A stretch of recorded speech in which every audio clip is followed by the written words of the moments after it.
कुंभ का स्नान चल रहा था। घाट पर भारी भीड़ लग रही थी। भगवान शिव और पार्वती जी आकाश से जा रहे थे। पार्वती जी ने इतनी भीड़ का कारण पूछा कि हे महादेव, आखिर यहाँ इतना भीड़ क्यों है? तब भोले बाबा महादेव जी कहते हैं कि कुंभ का पर्व पर सब स्नान करने के लिए आए हुए हैं, क्योंकि कुंभ स्नान से स्वर्ग की प्राप्ति होती है। उसी लाभ के लिए यह सब स्नान करने वाले लोग यहाँ इकट्ठे हुए हैं। पार्वती जी को कौतूहल हुआ, मन में बेचैनी हुई ये जानने की कि आखिर ये सब के सब लोग नहाने वाले स्वर्ग में जाएंगे तो स्वर्ग में स्थान कहाँ प्राप्त हो पाएगा।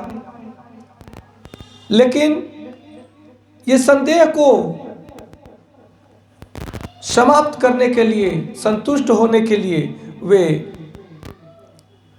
पूछती हैं कि इतने लोग स्वर्ग कहाँ पहुँच पाते हैं।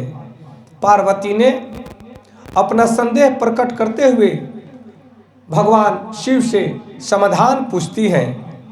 भगवान शिव बोले कि शरीर को गीला करना एक अलग बात है, लेकिन मन की मलिनता को जो धो लेता है, मन की पवित्रता को जो प्राप्त कर लेता है, उसी का कुंभ स्नान संपूर्ण होता है। और तन की मलिनता को धोने के साथ साथ में मन की मलिनता को जो धोए वही वास्तविक स्नान है। मन को धोने वाले ही स्वर्ग में पहुंचते हैं।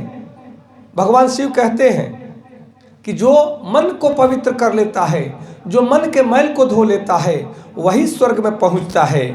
वैसे लोग ही स्वर्ग का अधिकारी बनते हैं, उन्हीं लोगों को स्वर्ग मिलता है। फिर पार्वती जी का संदेह घटा नहीं बल्कि और बढ़ गया और वे बोली, यह कैसे पता चले कि किसने शरीर धोया और किसने मन को संजोया? तब यह कार्य से जाना जा सकता है। शिव जी ने उसका उत्तर इस प्रकार देते हैं और उसका समाधान बताने का प्रयास करते हैं। भगवान शिव ने प्रत्यक्ष उदाहरण से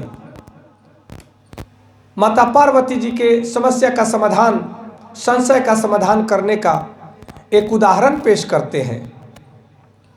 और मार्ग में भगवान शिव जी कुरूप कोढ़ी बन करके बैठ गए। पार्वती जी को और भी सुंदर सजा दिया। स्नान करने वाले लोग भीड़ के भीड़ वहां इकट्ठे होते हुए उधर से जा रहे हैं और वे भगवान शिव के कुरूप शरीर को देख रहे हैं, कोढ़ शरीर को देख रहे हैं और सुंदर स्त्री माता पार्वती जी को भी देख रहे हैं। और उन्हें देखने के लिए बल्कि लोग भीड़ इकट्ठा कर देते हैं और ऐसी अनमोल स्थिति को देख करके लोग पूछते हैं कि आखिर आप यहाँ पे क्या कर रही हैं? ये व्यक्ति कौन है और आप इतना सुंदर स्त्री इस व्यक्ति के साथ क्या कर रही हैं? तब माता पार्वती जी वही रटा रटाया बात सबसे कहती हैं कि यह कोढ़ी मेरा पति है, गंगा स्नान की इच्छा से आए हैं, गरीबी के कारण इन्हें कंधे पर रख कर लाई हूँ।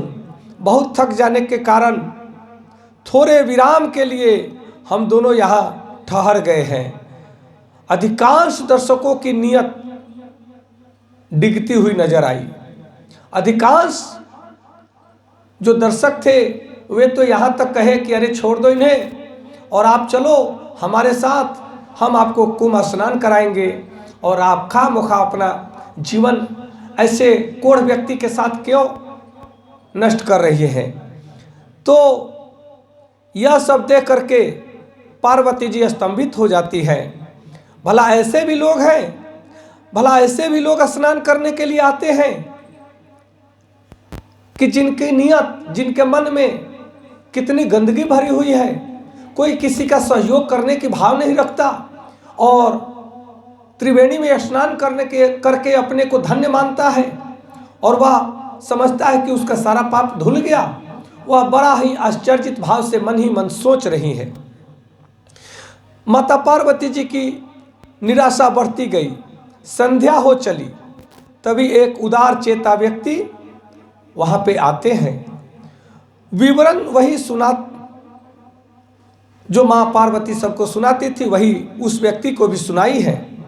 तो आंखों में आंसू आ गए, उस व्यक्ति की आंखों में आंसू आ गए और सहायता का प्रस्ताव जब माता पार्वती जी करती हैं तब वह व्यक्ति उनके सहायता के लिए तैयार हो जाता है और वह उस कोढ़ी व्यक्ति को अर्थात भगवान शिव को अपने कंधे पर उठा करके और त्रिवेणी के घाट तक ले जाता है।